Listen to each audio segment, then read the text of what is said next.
welcome back to the bench. This week I'm going to talk about the Zaffiri Precision Slide, how I have it built out, how I can actually kind of co-witness the iron sights right here, I mean just barely, with this giant Steiner MPS. I'm going to give you guys my thoughts on the Steiner MPS, kind of my 2500 round initial impressions, and just kind of go over this slide. I will have links to everything down below. The link will take you to a Reddit page. The Reddit page will have links to support us because I cannot link directly to anything here on YouTube.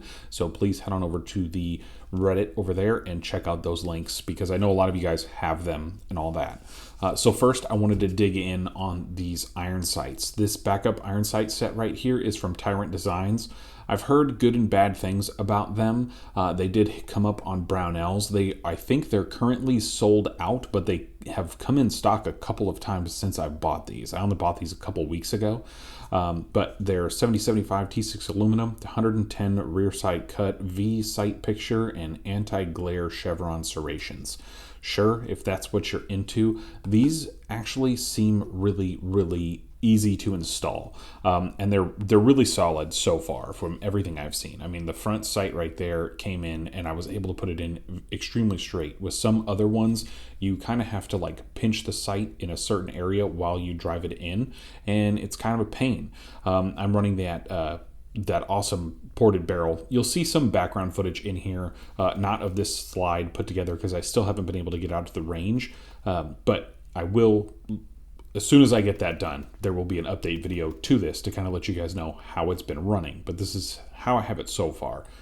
That Tyrant Designs along with that Steiner MPS. Now, I know it may not look like it, but there is some sort of co-witness in here.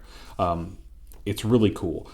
I have kind of the only hang up I know a lot of people have had with the Dauntless engineering slide plates that they have. They're really tall, but they're really tall for a specific reason. They're tall because of how Zev style posts are, and they're super annoying. I spoke with the guys over there at Dauntless Engineering. They have never paid for me to do any sort of review, but they did send out a plate for me to review. I have a Holosun plate that they sent out for me to review, and I have this one, the Aimpoint Acro and Steiner MPS plate. This one I bought, but the other one they sent out. These are really good plates, especially if you don't want to have to go, like, if you already bought a pre-milled slide, you had an RMR, you wanted to upgrade to an enclosed emitter, these definitely work very well. They have a couple different style plates. They even have an EPS plate coming soon for the Zev posts. So we'll see how that one looks too, because I do have an EPS carry, and I would like to see how that looks just in general on a Glock slide. So yeah, I have this OD Green Zaffiri Precision. It does have the window cut at the top. That's what I was looking for in order to work with this Glock 19 Brownells ported barrel. Now, somebody said that they don't like the V8 ports on here. I think that's what these are called. They're two long dashes with the two small ports up top. I don't know, like for a $50 ported barrel, it tends to work really well. I'm not expecting miracles, but I'm expecting some sort of compensation from it. I do, every time I've shot this with this ported barrel, I have felt a noticeable amount of reduced recoil. Now, some people have asked me a couple of questions. These are the two primary rounds that I'm running. Blazer Ammunition 124 grain and Cellar and Bellet 124 grain. Both of these are really, really good. I had some 150 grain chubbies from Stand One Armory. I need to order some more, but I just don't have any more on hand. Those were the best. So 147 grain and 124 grain really are what's going to work the best for you when it comes to a ported barrel. So as I've said, with the ported barrel, you need those heavier grain weights for some reason. I don't know why they work that way. There's some sort of science behind it. Look up the nerds. They'll probably tell you. Yeah, there's a whole ton of stuff that goes into it. I really, really like ported barrels. It's a lot easier than going the compensated route when it comes to if you can get a ported barrel really cheap. Now, Zaffiri Precision has whole ported barrel kits that come with their slides. They have a whole slide for $4.99, so $500. You can pick up an entire slide that comes complete from the factory with it's got 6 ports total, so 3 on each side.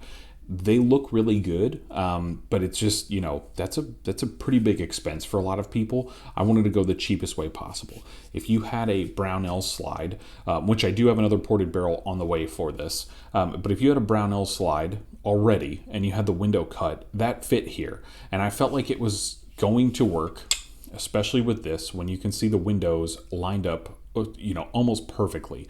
These ones are, this one is a little bit more shallow. It goes back just a little bit more, but it clears those ports.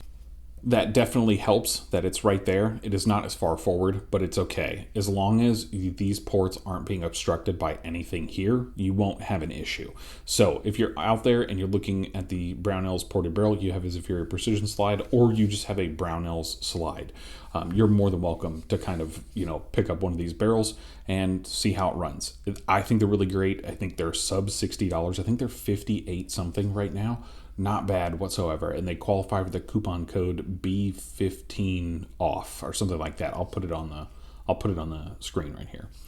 And then the Steiner MPS. I actually love this optic. For a while, I thought that it was at auto shutoff after like 12 hours. I finally, the other day, read the manual. You can lock that out. So if you hold the plus and the minus button for 10 seconds, it will blink 5 times once it does that, and then it will always stay on. And then if you hold, so as you guys can see right now, I can make it brighter or dimmer. We're gonna hold right here. I'm gonna hold that for 1, 2, 3, 4, 5. Take it off. You can no longer change the brightness. Hold it for 10 seconds. It's going to blink 5 times. That's going to mean that you have completely overridden the auto shut off. That was my major gripe because it kept shutting off on me, and that was annoying. So other than that, I think it runs on a 1632. It will be posted on here, but it runs on a 1632 battery, so it doesn't run on a 2032 like any of the other ones. It runs on a smaller battery, but I think just how good this optic is and how well it's performed so far isn't terrible.